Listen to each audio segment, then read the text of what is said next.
Hello everyone, thank you so much for joining me today. I'm Grace and I would like to introduce you to Ms. Zeta Yarwood. She's an executive career coach and a life coach. Thank you so much for coming. Thank you very much for inviting me. She's going to be talking about her success story. I can't wait to hear it, and I know you can't wait to hear it as well. So congratulations on your recent achievements. How did that make you feel? Are you specifically talking about the award? Yes. Oh, it was a massive surprise, to be perfectly honest. Very honestly, I received an email and I started reading through the email, and it just sort of started as a very typical, we're hosting this event type email. Mm-hmm. And I honestly thought it was spam. And so I deleted it. And then a few days later, I got a WhatsApp message from a number in India saying, "Hi, did you get my email?" And I said, "I'm really sorry. I don't know who you are. I don't know. I don't know which email you're referring to." Yeah. And he said, "Oh, the one about the GCC Women Leadership Award." And I said, "I'm so sorry, but like I receive so many of those emails every day. I just thought it was spam." And he said, "No, it's not spam. You've actually won." Oh my God. And I just remember like it was almost like time just suddenly stopped, and I was like, "I'm sorry, what?" It was amazing. No, it was really, really amazing, because when you're in your job, you're just doing your job, and you're going into it every single day, and you're coming out of it, and you know that you're doing the right thing, and you know that you're making an impact. But it's very intrinsic. It's very, it feels good on the inside, and you know you're doing the right thing. And then when all of a sudden you get recognized externally from someone other than your clients, it was a very new space for me. It was my first ever award. Oh my God. So it was a really great surprise, and just overjoyed. That is interesting, really. So how did you start? How did I start? Okay, so it's a bit of a long story. I will try and keep it as short as possible. So I've always known that I had a real interest in human behaviour, even since I was a kid. The nature-nurture discussion really, really, really interested me in terms of personality. So I did my degree in psychology. I then went away, did a gap year in South Africa. I did some voluntary work, and that was amazing. When I came back, all of my school friends and university friends were investment bankers, lawyers, doctors. And I then started to look at myself, and I was like, well, I want to be a clinical psychologist, but they're all investment bankers and they're all lawyers, and they just sound so impressive, and their salaries are going to be really impressive. And then there's me and clinical psychology. Wow, if I actually do some calculations, I'm going to be 35 before I'm earning the same amount of money that they're earning at the age of 25. Yeah. So obviously my ego completely kicked into play. And I was thinking, you know what, I've got to have the impressive job title. I've got to have the impressive salary, because if that's what they're doing, then I need to be doing that too. Okay. And fear kicked in, whole identity thing, and I let go of my clinical psychology dream. And instead chased the job title and chased the salary. And obviously, if you're going to be basing any kind of career choice on what other people think, that's never really going to end very well.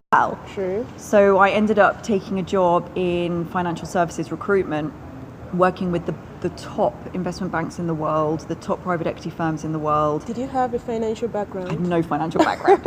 Okay. I had no financial background. I had no sales background. So I went into this job, and honestly, it was a struggle for me, because I'm not a natural salesperson. I'm not good at the whole 100 cold calls every single week. Really target driven, and it's all about money as well. And I'm not that kind of person, in the sense of I'm not into material goods. I'm not a spender. I'm a saver. So money doesn't motivate me. So I'm in this industry where money's the biggest motivator. I'm completely out of my depth. I know nothing about finance, know nothing about sales. Yeah. So it became very obvious very quickly that I was just going to suck at recruitment, right? Yeah. But as I think a lot of people experience, once you're in a career or in an industry and you've been in there for several years, you suddenly feel like you're stuck. Like, what else am I qualified to do? What else is out there? What else would someone hire me to do? Then obviously the decision was taken out of my hands, because in 2009, the financial crisis hit, and I was made redundant. So, obviously again, my ego was like, I can't believe I've just been made redundant. And then the fear kicked in, the panic kicked in, the depression kicked in, this whole sort of 6-month cycle of just up and down, up and down, up and down. But during that process, it was almost like a journey of self-discovery. True. You really begin to understand what your values are, what's really important to you in life, what your key strengths are, what you enjoy, and what the impact that you want to make on the world actually is. And in that process, I started to get coaching. I started to study, and through basically the end product of all of that was going back to my psychology roots, and ended up going into an NLP, neuro-linguistic programming course, which is very similar to cognitive behavioral therapy, and came out of that and was quite certain that that was the road that I wanted to go down.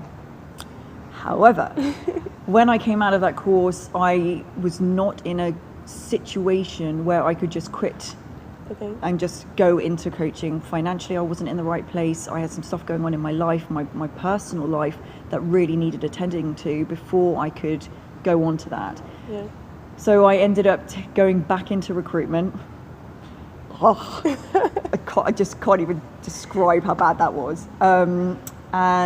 But in that process, then met somebody else who gave me another opportunity in another organisation somewhere else, and that role specifically served the purpose of gaining this financial cushion so that I could start my coaching business, as well as getting experience of a multinational company environment, getting experience of leadership, management, all of these other skills that I knew that were going to really add value to me as a coach. Okay. And then in 2014, everything was ready to go. And it was just a case of pressing the button. And that's pretty much where it started. So 2014, I quit the corporate world. Unbelievably scary. But did it, and then it was really just a case of setting up the business. As with any business, the first 18 months was really quite scary. All of a sudden, you are responsible for your income, no one else. And then it's really a case of hustle. Luckily, I say luckily, I think it was a lot of luck. I was just connected to a lot of the right people who helped me develop workshops, who helped connect me to other people, which helped me to get my name out there, to get my brand out there.